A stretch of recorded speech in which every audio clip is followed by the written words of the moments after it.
အားလုံးပဲမင်္ဂလာပါအဒီကချန်နယ်နဲ့ပြန်လဲကြိုဆိုလိုက်ပါတယ်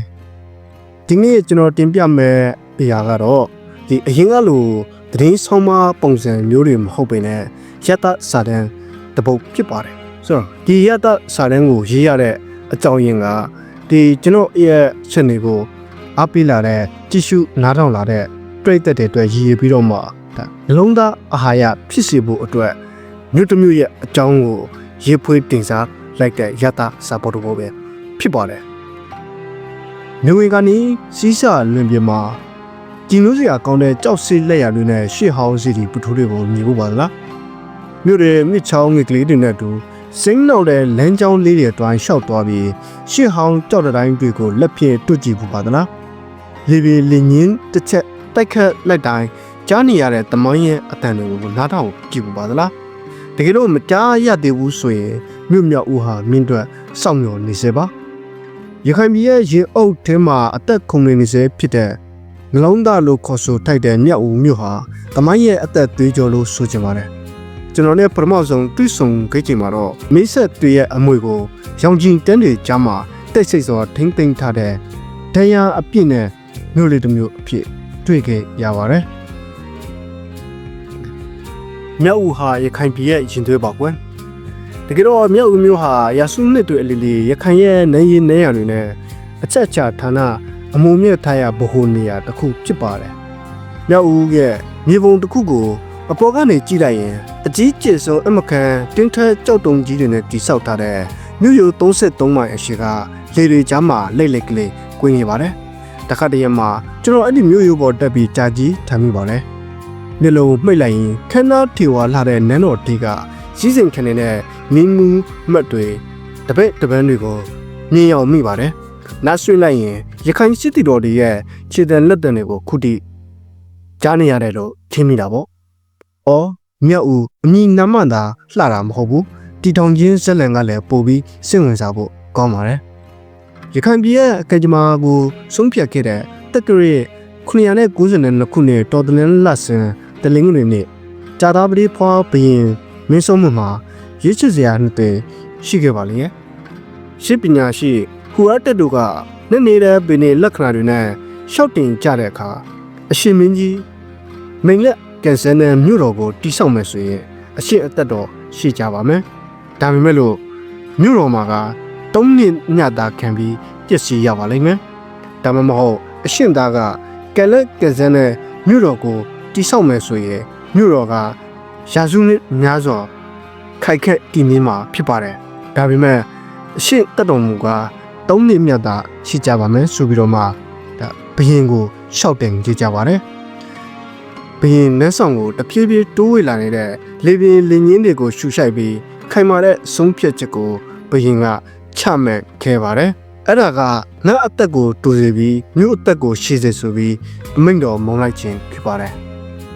မိမိကိုကြိုးထက်ပြည်သူအကျိုးကိုရှေ့ရှုတဲ့ဘယင်မင်းစွန်းမဟာသူ့ရဲ့စွန့်လုံးစိတ်တဲ့ကြောင့်ရခိုင်လူမျိုးတွေရဲ့စိတ်နှလုံးထဲမှာဒီနေ့တိုင်အသက်ဝင်လျက်ရှိနေတာမဟုတ်ပါလား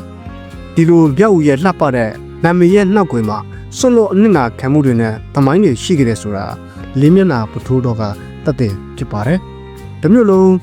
မိအိမ်လေးတွေနဲ့လင်းနေတယ်လို့ပါပဲဒီမျိုးရဲ့ထင်ကြရဆုံးအရာကတော့အဖိုးတန်ကြောက်စိမ်လက်စွပ်တယ်လို့ထထင်ဝင်နေတဲ့ရေဒီပထိုးတွေပါ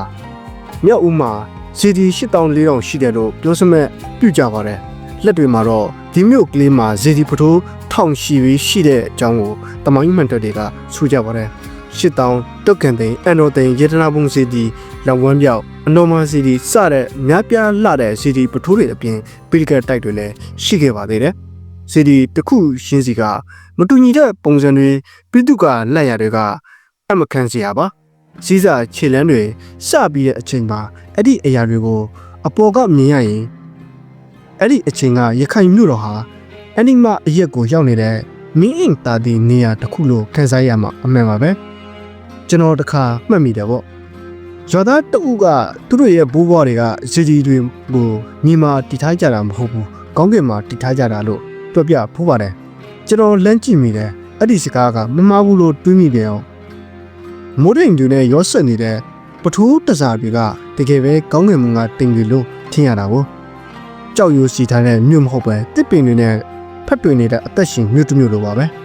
မြောက်ဦးမြို့ဟာအခြားသမိုင်းဝင်မြို့တွေနဲ့မတူဘူးလို့ဆိုချင်ပါတယ်သူဟာ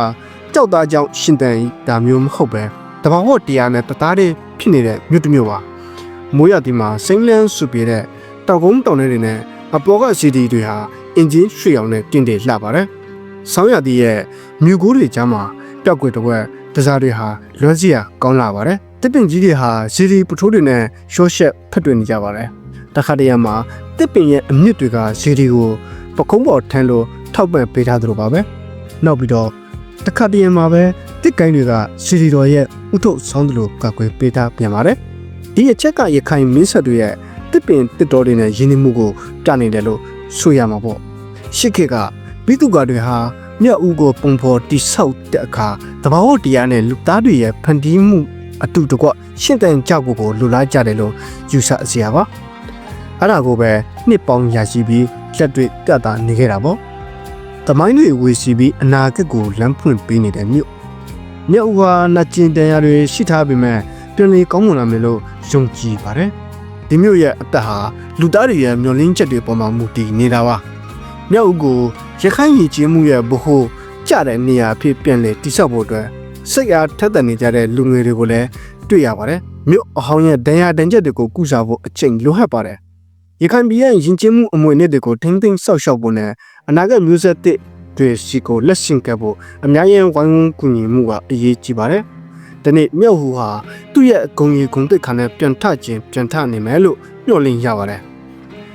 ဒီနေ့မြောက်ဟူဟာသူ့ရဲ့ဂုံရီဂုံတိတ်ခါနဲ့ပြန်ထလာနိုင်မယ်လို့မျှော်လင့်ရပါတယ်တခါကရခိုင်နန်းမြို့တော်ရဲ့ဝန်းထွေခြင်းကိုတလင်မျှော်တွေးကြည့်ရမှာဒီနေရာကိုအယိုးအရင်မကြစေရဘူးဆိုတဲ့ကတိကဝတ်ကရခိုင်သားတိုင်းရဲ့နှလုံးသားထဲမှာရှိနေမယ်လို့ယုံကြည်ကြပါတယ်ဒီမြို့ဟာသူ့မှာအတန်ရှိပါတယ်နားထောင်ကြည့်ပါမြောက်ဦးကိုနှစ်သက်စရာအကောင်းဆုံးတစ်ခုကတော့သူ့ရဲ့အတန်တွေပါပဲပဂတိတက်ရှိနေတဲ့အခါတော့မြမုံတွေကြားကလေဟာတီးတိုးလှုပ်ရှားပြီးရှေ့ဟောင်းကြောက်တုံးတွေကိုဓာတ်ပြက်တိုက်ခိုက်သွားပါတယ်တခါနေညစ်အချိန်လေးမှာကြောက်တုံးတွေကြားထဲကတီတီတူတူလေးထွက်လာတဲ့ဒေသန်သားလေးတွေကိုကြားရတတ်ပါတယ်မင်းဆက်တွေတချင်းဆူနေကြတာလို့ဒေသခံတွေကပြောလို့ရှိပါတယ်ဒီမျိုးရဲ့အနှစ်သာရကတော့တတိမှုစရာတွေပါနက်ခင်းတွေမှာမြို့တဝိုက်ကနန်းရှူလိုက်ရတဲ့လေတွေထဲမှာရှေ့ဟောင်းကြောက်တုံးတွေနဲ့ဖုံးအနက်ရေလွန်းခံရတဲ့မြေရဲ့အနက်တည့်ရဲ့တစ်ခတ်တွေရဲ့အနက်တွေရောဆက်နေပါတယ်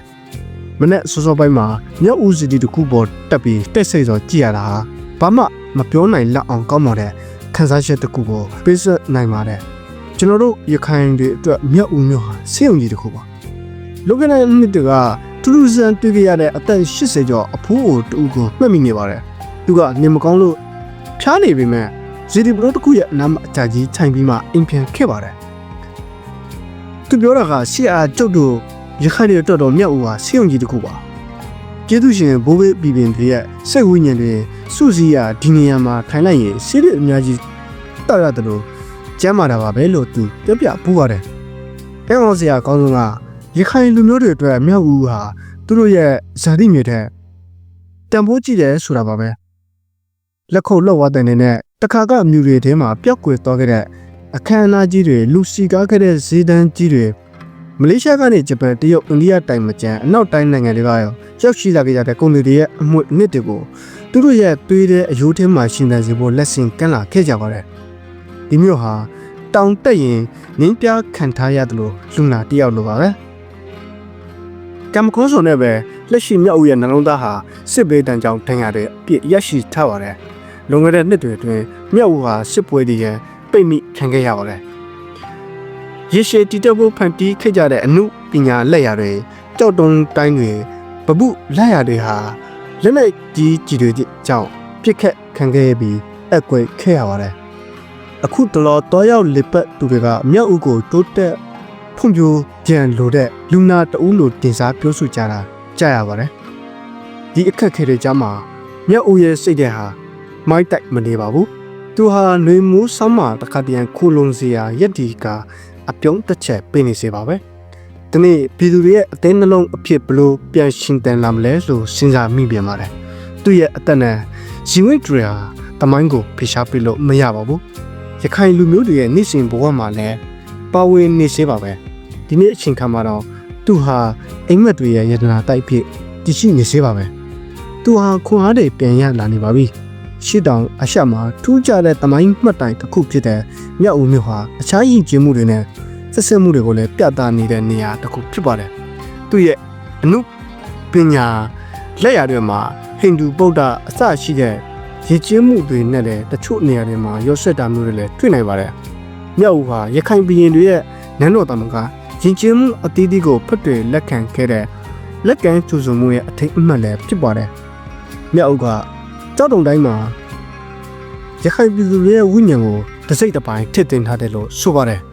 ဒီကနေ့မှာမြောက်ဦးဟာသူ့ကိုယ်သူပြန်လည်ကုစားရင်ပေါက်ဖော်မှုအသစ်တစ်ခုစီကိုဥတည်နေပါပြီသူတို့ကတမိုင်းကိုဒီလိုပြောနေကြပါတယ်နေ့လေနေ့ခင်တစ်ခုမှာချောင်းတစ်ခုအနားကကြောက်စာတိုင်တစ်ခုနားမှာထိုင်နေတော့ကလေးတုံနဲ့တွေ့ခဲ့ပါတယ်သူတို့ဘာလို့နေကြလဲလို့မေးကြည့်တော့အဲ့ပေါ်စရာကောင်းတဲ့အဖြစ်တစ်ခုကိုဖြစ်ခဲ့ပါတယ်ဒီကြောက်တုံးတွေကသူတို့ကိုပုံပြင်တွေပြောပြနေလို့နားထောင်နေတာပါဆိုပြီးပြန်ပြေခဲ့ပါတယ်တကယ်တော့မြောက်ဦးမျိုးရဲ့ကြောက်စာတိုင်တွေကြောက်ရိုးစီတဲ့နေရံတွေမှာများပြားထွန်းတူထားတဲ့စာတွေပုံတွေဟာရခိုင်တမိုင်းရဲ့အထိတ်အမှတ်တွေပါဗုဒ္ဓဘာသာစစ်တော်တွေရခိုင်မင်းမျိုးမင်းတွေနဲ့အင်္ဂလိပ်တွေပေါ်တူဂီတွေနဲ့ဆက်ဆံရေးကုန်သွယ်မှုတွေအကြောင်းအကုန်လုံးတူလောင်ထားတဲ့လူသားတွေရဲ့မှတ်တမ်းတင်ထားမှုတွေပေါ့နေဝင်ချိန်မှာရွှေရောင်လွန်းတော့ပါတယ်မြောက်ဦးရဲ့အလှပဆုံးအချိန်ဟာနေဝင်ချိန်မှာမိုးကောင်းငင်ဟာနေရဲလာပြီးစီဒီပရိုတွေရဲ့မြေပြင်မျက်နှာပြင်မှာရွှေရောင်အလင်းတန်းတွေထိုးဟက်လာချိန်မှာအံ့ဩစရာကောင်းတဲ့အလှတရားတွေကိုဖန်တီးကြပါတယ်ခေတ်ကာလအသီးသီးကရခိုင်ပြည်တွေဟာအဲ့ဒီအချိန်မှာသူတို့ရဲ့ပန်းညံတွေမှာလမ်းလျှောက်နေကြပြီးနားနေကြလိမ့်မယ်လို့စိတ်ကူကြည့်မိပါတယ်အချိန်တိုင်းမှာမဟုတ်ပေမဲ့တချို့ညတွေမှာမင်းတွေရဲ့ဝိညာဉ်တွေလာကြတယ်လို့ကျမတို့ယုံကြည်ကြတယ်ဆိုပြီး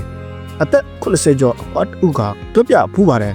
်အဲ့ဒီညတွေမှာညူတွေကစီဒီအပေါ်မှာကိုကွေးလေးပတ်နေတတ်ပြီးအိမ်မက်ထင်းမှာရှေးကမင်းတွေကလာလေကြတယ်လို့ဆိုပါတယ်ကျွန်တော်ကိုယ်တိုင်တော့နေဝေခါနီးစီဒီတစ်ခုပေါ်တက်ပြီးလေးပင်နေတဲ့နေမင်းကြီးတဖြည်းဖြည်းနှိမ့်ရှင်သွားတာကိုကြည့်ရင်ဟုတ်တယ်မင်းတွေပြန်လာကြတာလို့ထင်မိပါတယ်တစ်ချိန်လုံးချော့တော့တဲ့ဒီဂီတာဒူရီယာတန်တွေလည်းထိခက်နေသလိုပါပဲမြောက်ဦးဟာငါတို့ရဲ့မျိုးလင်းချင်းပါပဲသူ့ရဲ့နှလုံးသားဟာအမြဲတမ်းတက်ရှင်နေမှာပါမြောက်ဦးစီကိုလာရောက်လေပတ်မိတဲ့အခါတိုင်းကျွန်တော်ရဲ့အတွေးတွေဟာဒီမျိုးရဲ့အနာဂတ်စီကိုပျော်ကြည့်မိပါတယ်ပြောင်းလဲမှုတွေရဲ့အလင်းမှာတမိုင်းမွေတစ်တွေကိုဘလို့ထိမ့်သိမ့်ဆော့ရှောက်တင်တယ်လဲဆိုတာစဉ်းစားမိပါတယ်ရခိုင်လူမျိုးတွေအတွက်မြောက်ဦးဟာခွန်အားတစ်ခုပါမြို့တိုင်းလမ်းလျှောက်ရင်တွေ့ဆုံခဲ့တဲ့အမျိုးသမီးတူကပြောခဲ့တာကိုမမေ့နိုင်ပါဘူးမြို့မြောက်ဦးဟာကျမတို့ရခိုင်တွေရဲ့နှလုံးသားအတွက်အာဟာရပါပဲတခြားစားစရာတွေမရှိတော့လဲမြောက်ဦးကိုစိတ်ထင်းမြင်အောင်လိုက်ရင်ဆာလာမှုတွေပျောက်သွားပါတယ်ခက်ကြွေကြားမှာလည်းရခိုင်တွေဒီလိုပဲရှင်းတန်ကြတာပါမြောက်ဦးဟာရခိုင်လူမျိုးတွေရဲ့ပြောလင်းချက်ဖြစ်တယ်လို့ကျွန်တော်တို့အားလုံးအတွက်လည်းမျှော်လင့်ချက်တစ်ခုပါပဲမြောက်ဦးနှလုံးသားကိုထိတွေ့မိချိန်ရခိုင်ပြည်ရဲ့အလဲချက်မှန်မှာတည်ရှိနေတဲ့မြောက်ဦးဟာတမိုင်းကစားပွဲတစ်ခုသာမဟုတ်ပါဘူးသူဟာရခိုင်လူမျိုးတွေရဲ့ဘဝအတွက်အမှန်တကယ်နှလုံးသားအာဟာရဖြစ်ပါတယ်သူရဲ့အလှပတွေရာဇဝင်တွေစီဒီပထိုးတွေဒလိတွေဟာအိမ်မက်တစ်ခုလိုမဟုတ်ပဲရခိုင်ကြီးချင်းမှုရဲ့တက်တဲ့တွေဖြစ်ပါတယ်မြောက်ဦးဟာဒဏ်ရာတွေနဲ့နေထိုင်နေရပေမဲ့သူ့ရဲ့အပြုံးကမပြောက်ပြတ်သေးပါဘူးနာကျင်မှုတွေကြားမှာရှင်သန်နေရစေဖြစ်ပါတယ်သူ့ရဲ့နှလုံးခုန်နေတဲ့ရခိုင်လူမျိုးတွေရဲ့စိတ်တွေကညှိုးနှံသွားမှာမဟုတ်ပါဘူးမြောက်ဦးမျိုးကိုလာလည်ဖို့အခွင့်အရေးရခဲ့ရင်မင်းလည်းခံစားမိပါလိမ့်မယ်မင်းကိုမတူတဲ့ကဘာတစ်ခုစီကိုခွဆောင်သွားပြီးအချိန်ရဲ့စီးမြစ်တွေကိုချိုးပေါက်ပါရာစုနှစ်ပေါင်းများစွာပြင်ပြီးခရီးတော်နေတဲ့အတိုင်းခံစားရမှာပါကြပြစစံပြောရရင်မြောက်ဦးဟာတမိုင်းရဲ့အသက်ရှူတံကိုကြားရတဲ့နေရာတစ်ခုပါဒီမြောက်ဦးမျိုးဟာဘလောက်ပဲအခက်အခဲတွေနဲ့ရင်ဆိုင်နေရပါစေသူဟာရခိုင်လူမျိုးတွေအတွက်နှလုံးသားအာဟာရတစ်ခုအဖြစ်ဆက်လက်တည်ရှိနေဦးမှာပါဒါကြောင့်မြောက်ဦးမျိုးရဲ့နှလုံးသားအာဟာရနဲ့ရခိုင်တို့ရဲ့အသက်တာကိုအဖြစ်နေတာပါမြောက်ဦးဟာရခိုင်လူမျိုးတွေရဲ့နှလုံးသားထဲမှာရှိတဲ့နေတဲ့နှလုံးသားအာဟာရတစ်ခုပါရခိုင်ခရီးသွားတဲ့အနေနဲ့လည်းဘဝခဏတာခရီးအတွင်းမှာသူ့စီကိုအလေရောက်ခဲ့မယ်ဆိုရင်မြို့တစ်မြို့ရဲ့တမိုင်းမှတ်ကြောက်တွေကိုမျက်လုံးဖွင့်စေတဲ့အတွေ့အကြုံတွေတစ်ခုကိုရမှာပါသူ့ရဲ့ရိုးရှင်းမှုတွေတဘာဝအလှရတ တဘာဝအလှအပတွေဒလေးတွေတမိုင်းအမွေနှစ်တွေကကျွန်တော်အင်းထဲမှာအမြင်ကျန်ရနေခဲ့ပါပြီမြောက်အုပ်ကိုရောက်ဖို့ပါသလားမရောက်ဖူးသေးဘူးဆိုရင်တခါတော့ရောက်အောင်သွားကြည့်ချင်ပါလေလည်းနဲ့စောစောလေးမြို့ကိုတွေကျမ်းမှာအာယုံကိုကျိုးစွနေတဲ့ရေဒီပထိုးတွေကိုတော့ကြည့်စေချင်ပါလေစီးစာရောင်တက်ရောက်လာတဲ့အခါရွှေရောင်လင်မြန်တဲ့တိမ်တော်အကြားကထိန်ဝင်းတဲ့ရောင်ချီတွေကိုခန်းစားစေချင်ပါလေတင့်ရဲ့အသက်ရှူတဲ့နေရက်တန့်သွားမလားလို့စဉ်းစားမိပြန်ပါတယ်ဒီမြောက်ဦးမြို့ဟာရှစ်ဘဲတန်ကိုခက်နေရပေမဲ့ရခိုင်တွေအတွက်နှလုံးသားအာဟာရဖြစ်တဲ့မမျိုးတီးတဲ့သမိုင်းအမွေကြီးတစ်ခုပါသူဟာရခိုင်ညီချင်းမှုရဲ့မေကွန်းမဟုတ်ပဲအဖြစ်တစ်ခုဖြစ်နေပါတယ်